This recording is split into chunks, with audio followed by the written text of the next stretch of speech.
ဟုတ်ကဲ့ပါအခုကတော့ရောက်ပါပြီလို့အခုပါကိုရေနန်းတော်ကြီးဖြစ်ပါတယ်ဒါခေါ်ရမယ့်ဟာရွှေရှေးဟောင်းထဲမှာပါတယ်ဟောရှေးဟောင်းထဲမှာပါတယ်ဒီမှာပါ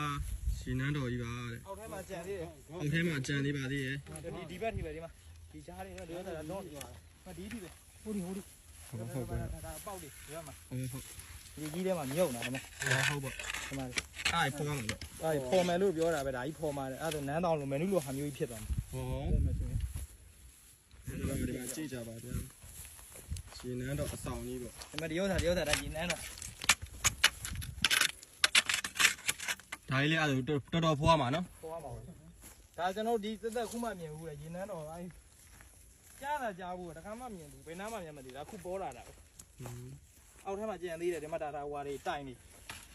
မထားတိုင်ဟုတ်တယ်တိုင်ပနတ်အော်ဒီဘက်ပဲလိန်နေပါဘာလို့ကိုင်းနော်အရှိကြီးပဲရှင်းရမဟုတ်ဘူးဟိုဘက်ထိပဲဟုတ်ပါဒီဟုတ်တယ်ဟိုဘက်ဟိုကနေရှေ့ရာနေဂျုံလေးသွားကြည့်ဒီတောင်းလျှောက်ဒီမှာပြောပြဂျုံလေးကြည့်ဒီမှာနေဟိုမဟုတ်ရှေ့တဲ့လိုက်ဟိုရှေ့တော့ဟုတ်တယ်တော်တော်လေးမဟုတ်ဘူးဟိုထိတ်ကြီးပဲဟိုရှေ့လိုက်ပါလားရှေ့နားထိ